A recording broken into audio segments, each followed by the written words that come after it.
வணக்கம் நண்பர்களே. இந்த வீடியோவில் நம்ம பார்க்க போகிறது எஸ்எஸ்சி எம்டிஎஸோட ப்ரீவியஸ் இயர் கொஷின் பேப்பர் தாங்க. ப்ரீவியஸாக வந்து 2019 ஆகஸ்ட் மந்தில் எஸ்எஸ்சி எம்டிஎஸ் எக்ஸாம் நடந்தது. ஸோ இது வந்து 10th குவாலிஃபிகேஷனுக்கு நடக்கக்கூடிய ஸ்டாஃப் செலெக்ஷன் கமிஷன்லேருந்து எக்ஸாம். டயர் 1 கேள்விகள் 4 செக்ஷன் இருக்கும். 4 செக்ஷனுக்குமே வந்து 25 கொஷின்ஸ் இருக்கும். டோட்டலாக 100 மார்க்ஸ் எழுதுவீங்க. அண்ட் டைமிங் பார்த்தோம்னா 1.5 hours, 90 minutes பக்கமாக இந்த எக்ஸாம் நடக்கும். செக்ஷனல் கட் ஆஃப்லாம் எதுவும் கிடையாதுங்க. டோட்டலாக 100க்கு தான் உங்களுக்கு எவாலுவேட் பண்ணுவாங்க. ஸோ ஷிஃப்ட் 1 2 ஆகஸ்டில் நடந்த இங்கிலீஷ் செக்ஷனுக்கான கேள்விகள் எல்லாமே நம்ம பார்க்கலாம். வீடியோ ஃபுல்லாக பாருங்கள். யூஸ்ஃபுல்லாக இருந்துச்சுன்னா உங்கள் ஃப்ரெண்ட்ஸ்க்குலாம் ஷேர் பண்ணுங்கள். மறக்காமல் நம்ம சேனலுக்கு சப்ஸ்கிரைப் பண்ணுங்கள். எஸ்எஸ்சி எம்டிஎஸ் 2020 அக்டோபர் 5ஆம் தேதியிலேருந்து ஸ்டார்ட் ஆக போகுது. ஸோ பிஃபோர் தட் ப்ரிப்பேராக இருந்துக்கோங்க. வீடியோக்குள்ளே போகலாம். எம்டிஎஸை பொறுத்த வரைக்கும் கரெக்ட் ஸ்பெல், ஓகேங்களா, ஒரு 4 ஆப்ஷன் கொடுத்துட்டு இதில் கரெக்டான ஸ்பெல்லிங் உள்ள வார்த்தை எது அப்படின்னு கேட்பாங்க. And then synonyms, antonyms, one word substitution, fill in the blanks, இதெல்லாமே வந்து ரொம்ப ரொம்ப இம்பார்ட்டண்டான topics. First question, correctly spelt word. 4 ஆப்ஷனுமே வந்து ப்ரொனவுன்சியேஷனுக்கு, அதாவது சொல்லி பார்த்தா 4மே வந்து ஒரே மாதிரி தான் இருக்கும். ஹாட்டினஸ், ஹாட்டினஸ், ஹாட்டினஸ் அண்ட் ஹாட்டினஸ். ஸோ 4மே ப்ரொனவுன்சியேஷனை பொறுத்த வரைக்கும் சேம். அப்போ நம்ம எது கரெக்டான ஸ்பெல்லிங் அப்படிங்கிறத நம்ம கண்டுபிடிக்கணும். ஸோ ஃபஸ்ட்டு நமக்கு காமனாக இருக்கிறது இந்த வார்த்தையை விட்டுடலாம், ஓகேங்களா. இந்த வார்த்தையை விட்டு இந்த ரிமைனிங் 3 ஆப்ஷன் எடுத்துக்கலாம். இதில் ஹாட்டி, ஹாட்டி அப்படிங்கிறதுக்கு அர்த்தம் பார்த்தோம்னா ஒரு ஃப்ரெண்ட்லி மேனரில் பிஹேவ் பண்ணுறது. ஹாட்டினஸ் அப்படிங்கிறது அப்படியே ஆப்போசிட் வார்த்தை, கரெக்டா. அப்போ இந்த ஐ மட்டும் எடுத்துட்டா நமக்கு சஃபிக்ஸில் ஐஎன்இஎஸ்எஸ் ஆட் ஆகும். அப்போ கரெக்டான ஆப்ஷன் பார்த்தோம்னா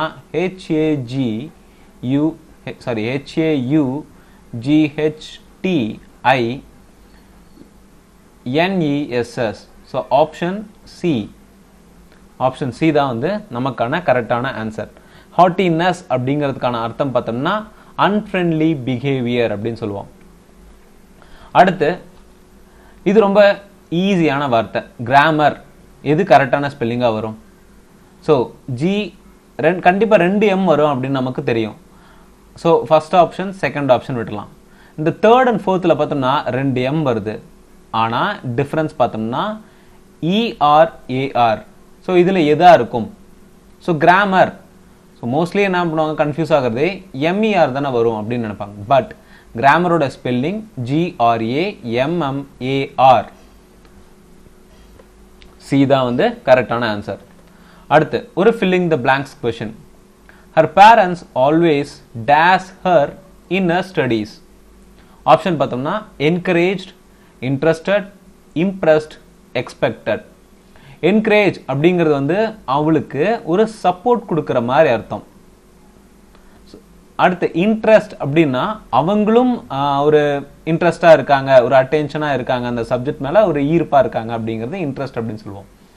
இம்ப்ரெஸ்ட் வந்து ஒருத்தங்களை அட்மையர் பண்ணுறத நம்ம இம்ப்ரெஸ் அப்படின்னு சொல்லுவோம்.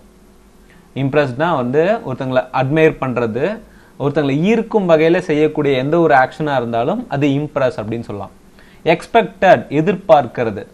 ஸோ இந்த ஆப்ஷனில் எது இந்த சென்டென்ஸ் கரெக்டாக வரும் அப்படின்னு நம்ம ஒவ்வொரு இதாக வச்சு பார்க்கலாம். Her parents always expected her in her studies. என்ன எக்ஸ்பெக்ட் பண்ணுறாங்க? ஸோ இது கிடையாது. Her parents always impressed her in her studies வருமா? ஆடாக இருக்குது. Interested in her studies. So அவ இன்ட்ரெஸ்டாக இருக்கலாம், அவங்க பேரண்ட்ஸ் இன்ட்ரெஸ்டாக இருக்கிறது கரெக்டாக வராது. But encouraged, her parents always encouraged her in her studies. கரெக்டாக இருக்கா? அப்ரோப்ரியேட்டாக இருக்கு. ஏன்னா அவங்க பேரண்ட்ஸ் வந்து அவளுக்காக அவளோட ஸ்டடீஸ்க்கு சப்போர்ட்டாக இருக்காங்க. அடுத்து ஃபர்டைல். ஃபர்டைலுக்கான ஆண்டனிம். ஸோ ஃபர்டைலுக்கான மீனிங் அப்படின்னு பார்த்தோம்னா one can produce young ones. Produce young ones or இப்போ ஒரு லேண்ட் இருக்குன்னா அந்த லேண்டில் வந்து பிளான்ஸ் ப்ரொடியூஸ் ஆனிச்சுன்னா அதை ஃபெர்டைல் லேண்ட் அப்படின்னு சொல்லலாம். ஆப்போசிட் வார்த்தை அப்படின்னு பார்த்தோம்னா பேரன், சிவிலைஸ்ட், சேன், டஃப். ஸோ டஃப் அப்படிங்கிறதுக்கு அர்த்தம் பார்த்தோம்னா டிஃபிகல்ட்டாக இருக்கு, ரொம்ப உறுதியாக இருக்கிறது, இதுதான் டஃப் அப்படின்னு சொல்லுவோம். சேன், சேனுக்கு அர்த்தம் பார்த்தோம்னா ஒருத்தங்க ரொம்ப மென்டலி இல்லா இருக்காங்க. ஸோ ஒருத்தங்க ஹெல்த்தியாக இருந்தாலுமே அவங்க மென்டலாக இல்லா இருக்காங்க, mentally ill. But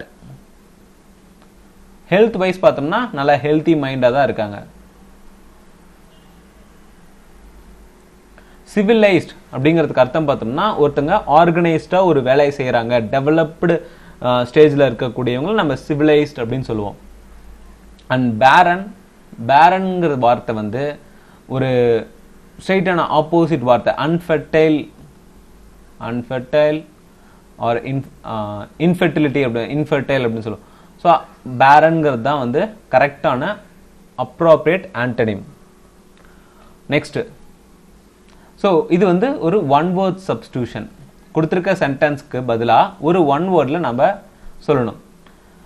first, one who pretends to be what he is not. ஒருத்தர் தன்னை போல் இல்லாமல் வேற ஒருத்தங்க மாதிரி நடிக்கிறத இந்த one who pretends to be what is not அப்படின்னு சொல்கிறாங்க. அது டைரக்டரா, ஹைப்போக்ரைட்டா, கிரியேட்டர், ஆக்ரோபாட்டா. ஆக்ரோபாட் அப்படிங்கிறது வந்து ஒரு டிஃபிகல்ட்டான மூமெண்ட்ஸ், இப்போ கம்பி மேலே நடக்கிறது, ஜிம்னாஸ்டிக்ஸ் பர்சன்ஸ், இவங்கெல்லாம் வந்து ஆக்ரோபாட்ஸ் அப்படின்னு சொல்லுவோம். Example, gymnastic person, gymnastic. Creator அப்படின்னா ஒரு புது விஷயத்தை கிரியேட் பண்றவங்க, இல்லை ப்ரொடியூஸ் பண்றவங்க. அண்ட் டைரக்டர் பார்த்தோம்னா ஒரு விஷயத்த, ஒரு செயலை வந்து வேற ஒருத்தவங்க மூலியமா செய்ய வைக்கிறவங்கள தான் டைரக்டர் அப்படின்னு சொல்லலாம். ஹைப்போக்ரைட் அப்படிங்கிறதுக்கான அர்த்தம் பார்த்தோம்னா ஒருத்தர் தன்னை போல் இல்லாம வேற ஒருத்தர் மாதிரி நடிச்சாருன்னா அவங்க ஹைப்போக்ரைட். அக்யூட், அக்யூட்டுக்கான ஆன்டனிம். அக்யூட் அப்படிங்கிறதுக்கு அர்த்தமே பார்த்தோம்னா ரொம்ப ரொம்ப ஷார்ப்பா இருக்கிறது, வெரி ஷார்ப். ஸோ ஆன்டனிம் அப்படின்னா நம்ம ஷார்ப் இல்லாத மாதிரி, இல்லைன்னா அந்த ரேஞ்சில் தான் வரும். அப்போ டார்க் வருமா? டார்க் கிடையவே கிடையாது. கிளவர், கிளவராக இருக்கிறது வந்து ஒரு பர்சன் இன்டெலிஜென்ட்டாக இருக்காது சொல்லுவாங்க, அப்போ அதுவும் இல்லை. கிரேவ், கிரேவுக்கு அர்த்தம் பார்த்தோம்னா சேடாக இருக்கிறது அர்த்தம், அப்போ இதுவும் கிடையாது. பிளண்ட், கரெக்டான ஆப்ஷன். ஷார்ப்பாக இல்லாமல் இருக்கிறத நம்ம பிளண்ட்டாக இருக்கு அப்படின்னு நம்ம சொல்லுவோம். அடுத்து ஆன்டனிம் ஆஃப் டீப்பன். டீப்பன் அப்படிங்கிறதுக்கு மோர் சீரியஸ், ரொம்ப ரொம்ப சீரியஸான விஷயம், இல்லை ரொம்ப இம்பார்ட்டண்டான விஷயத்துக்குலாம் வந்து டீப்பன் அப்படின்னு சொல்லி ஆப்ஷன்ஸ் வந்து சூத்தே, நியூட்ரலைஸ், ரிலைவ், இன்டென்சிஃபை. ஸோ இதுக்கான ஆன்டனிம் தான் கேட்டிருக்காங்க. அப்போ சீரியஸாக இருக்கு அப்படின்னு டீப்பன் அப்படிங்கிறதுக்கு ஆன்டனிமா, ஆன்டனிம்னு பார்த்தோம்னா ஃபர்ஸ்ட் சூத்தே அப்படிங்கிறதுக்கான அர்த்தம் பார்த்தோம்னா ஸோ ஃபீல் காம், ஏதாவது ஒரு விஷயத்த இல்லை நாமளே ரிலாக்ஸ் ஆகிறது, இல்லை வரி பண்ணாமல் இருக்கிறதுக்கான அர்த்தம் தான் சூத்தே. அண்ட் நியூட்ரலைஸ் அப்படிங்கிறதுக்கு அர்த்தம் பார்த்தோம்னா ஏதாவது ஒரு விஷயம் எஃபெக்டிவாக நடக்குது. ஸோ இப்போ பார்த்தோம்னா நியூக்ளியர் ரியாக்டர்லாம் வந்து நியூக்ளியர் ரியாக்டரில் ஒரு நியூட்ரலைஸ் பண்ணுறதுக்காக, நியூட்ரலைஸ் அப்படிங்கிறது வந்து பாசிட்டிவ் சார்ஜும் கிடையாது, நெகட்டிவ் சார்ஜும் கிடையாது, நியூட்ரலாக இருக்கிறது தான் நியூட்ரலைஸ் அப்படின்னு சொல்லுவோம். ஸோ இந்த மாதிரி பாசிட்டிவ் சார்ஜ் அதிகமாக இருக்குன்னா அதை குறைச்சி நார்மல் ஸ்டேஜ் கொண்டு வரத நியூட்ரலைஸ் அப்படின்னு சொல்லுவோம். அண்ட் இன்டென்சிஃபை வந்து டீப்பனுக்கான சினானிம். ஸோ டீப்பனோட சினானிம் வந்து இன்டென்சிஃபை. இப்போ ரிலீவ் அப்படிங்கிறதுக்கான அர்த்தம் பார்த்தோம்னா ஸோ ஒரு விஷயத்துலேருந்து ரிலீஃப் ஆகிறது அப்படிங்கிற அர்த்தம் வரும். அப்போ நமக்கான கரெக்டான ஆன்சர் அப்படின்னு பார்த்தோம்னா ஆப்ஷன் ஏ, டீப்பனுக்கான ஆன்டனிம் வந்து சூத்தே. Next, appropriate meaning of the idiom. The ball is one's court. The ball is in one's court. to be responsible for further action, to pass the responsibility to another, to be fearful of taking any action, to risk everything in one venture. So the ball is one's court அப்படின்னா இதுக்கு மேலே எந்த முடிவுகளும் இருந்தாலும் இல்லை எந்த ஒரு ஆக்ஷனாக இருந்தாலும் டிசிஷன் எதுவாக இருந்தாலும் இது உன்னோட பொறுப்பு தான் அப்படிங்கிற அர்த்தம் தான் த ball is in once court. அப்போ நமக்கு அப்ரோப்ரியேட் ஆன்சர் அப்படின்னு பார்த்தோம்னா to be responsible for further action. So ஃபர்தராக நீ என்ன முடிவெடுத்தாலும் சரி அதுக்கு நீ மட்டும்தான் பொறுப்பு. இது fill in the blanks. The entry gate were closed, we could enter in. So entry gates were closed, dash we could enter in. Till. So கொடுத்திருக்க ஆப்ஷன் வந்து சென்டென்ஸை படிச்சு பாருங்க. till we could enter, before we could enter, இந்த மாதிரி 4 ஆப்ஷனுமே படிச்சு பார்க்கும்போது second option before, the entry gates were closed before we could enter in. நாம என்ட்ரி உள்ளார போகிறதுக்கு முன்னாடியே என்ட்ரி கேட்டுங்கிறது வந்து க்ளோஸ் பண்ணிட்டாங்க அப்படிங்கிற அர்த்தம். ஸோ அப்போ பிஃபோர் இஸ் தி ஆன்சர். இதில் எரர் எந்த இடத்துல இருக்கு? ஸோ ஸ்பெல்லிங் எரர் சென்டென்ஸ் கண்டுபிடிக்கிறது ரொம்ப ரொம்ப இம்பார்ட்டன்ட். ஓகேங்களா? மேக்ஸிமம் வந்து எம்டிஎஸ் பொறுத்த வரைக்கும் சப்ஜெக்ட் வெர்ப் அக்ரிமெண்ட் உள்ள எரர்ஸ் தான் வந்து அதிகமாகவே இருக்கும். And preposition errors. ஓகேங்களா?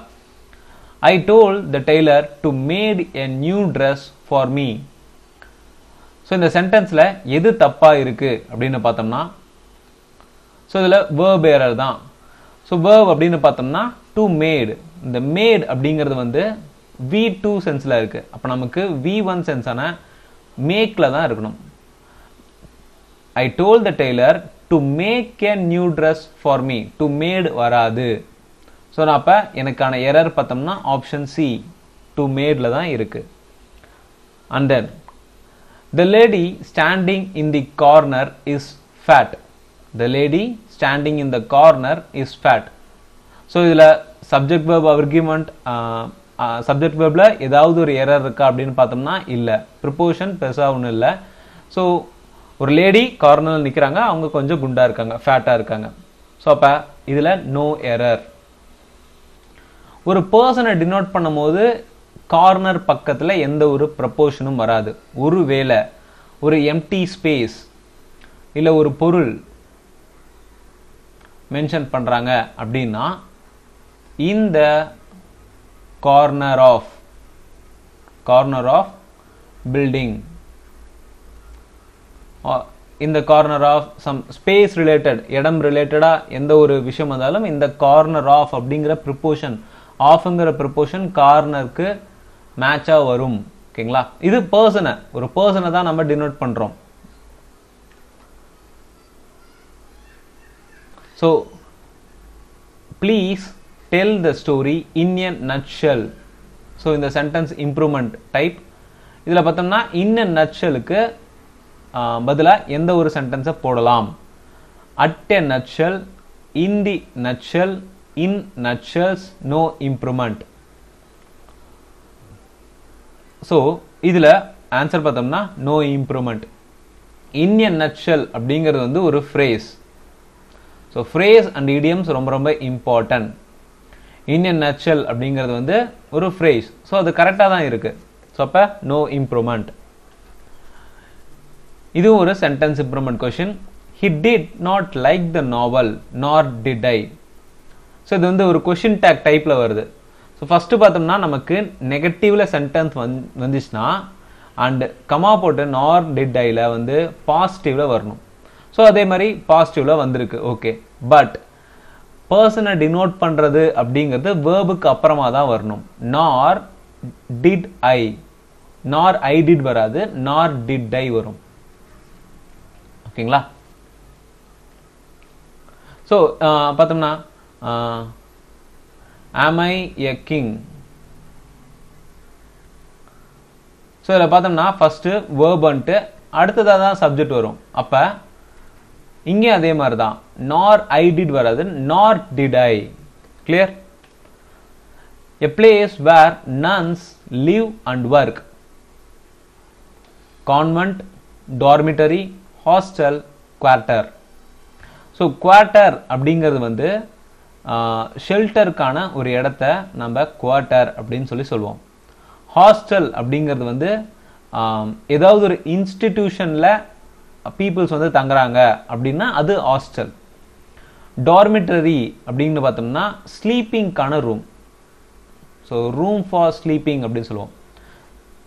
அண்ட் கான்வென்ட் இதுக்கான கரெக்டான ஆன்சர்.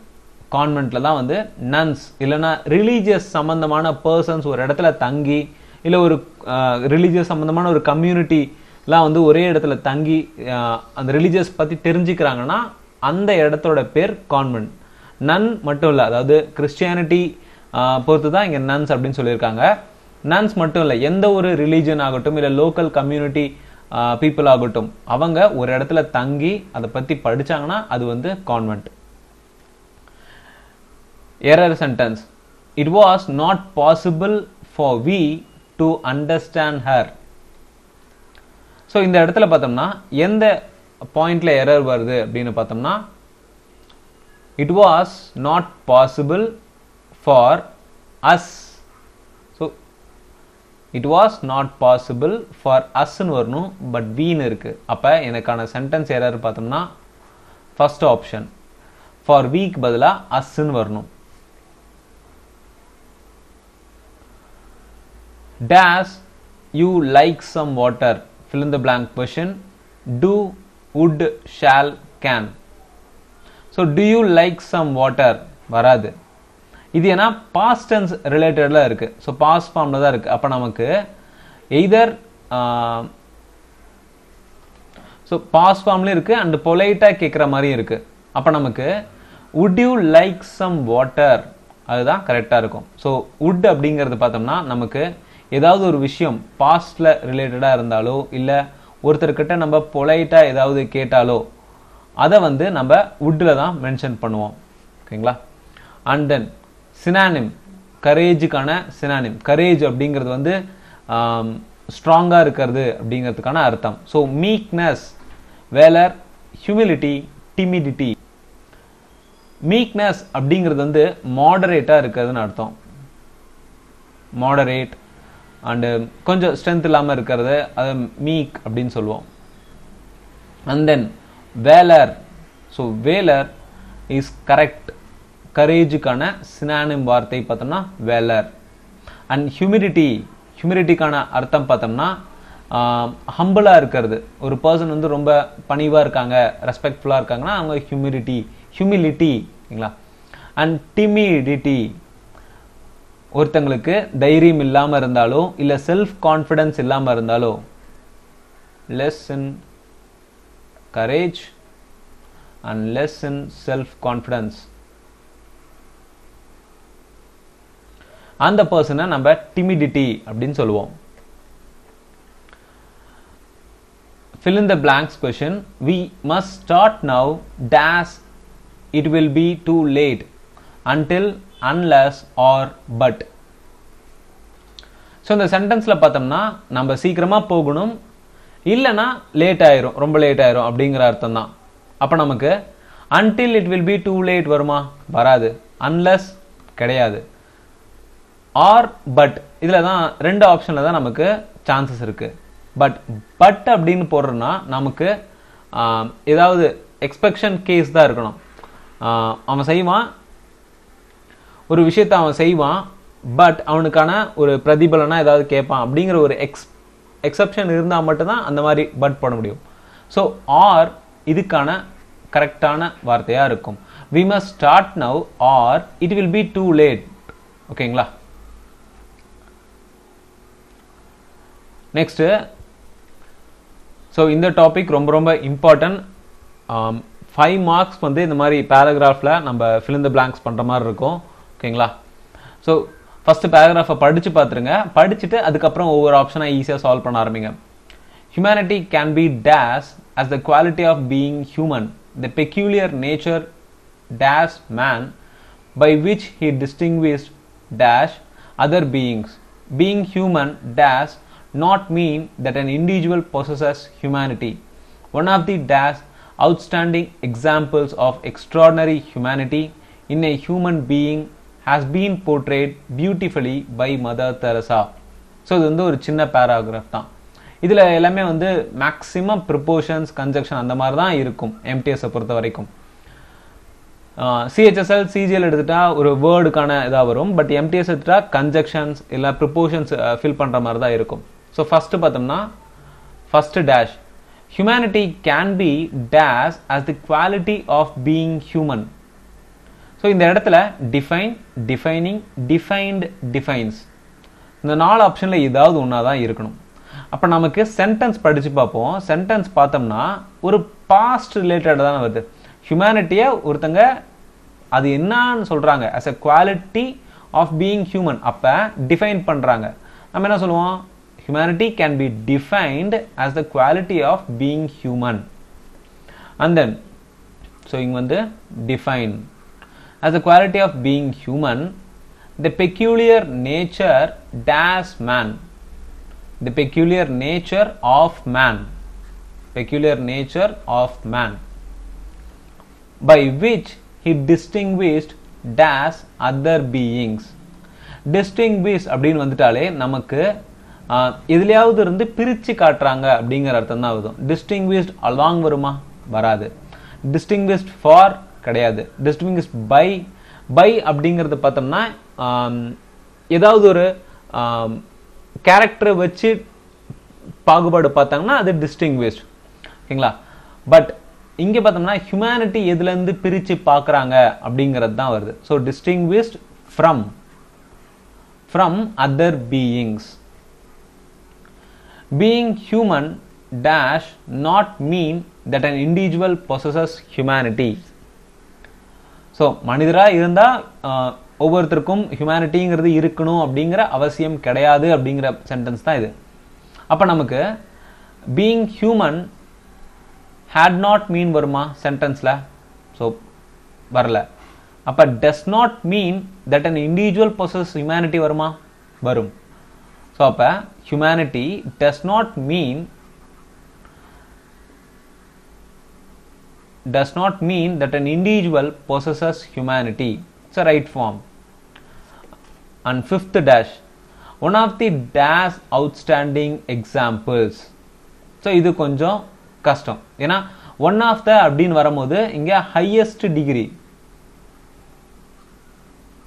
நம்ம இந்த ஆப்ஷனில் ஹையஸ்ட் டிகிரியை மென்ஷன் பண்ணி ஆகணும். அப்போ one of the most, more, many, most, மச்ல நமக்கு one of the most outstanding example of extraordinary humanity in the human being has been portrayed beautifully by Mother Teresa. So most நமக்கான appropriate ஆன்சரா இருக்கும். So video யூஸ்ஃபுல்லாக இருந்துச்சுன்னா உங்கள் ஃப்ரெண்ட்ஸ்லாம் share பண்ணுங்கள். மறக்காமல் நம்ம சேனலுக்கு சப்ஸ்கிரைப் பண்ணுங்கள். இன்னும் எம்டிஎஸ் வந்து ஒவ்வொரு செக்ஷனாக ஒவ்வொரு ஷிஃப்ட்டுக்கும் நம்ம கவர் பண்ணுறதா இருக்கும். தொடர்ந்து நம்ம சேனலை வாட்ச் பண்ணுங்கள். தேங்க்யூ.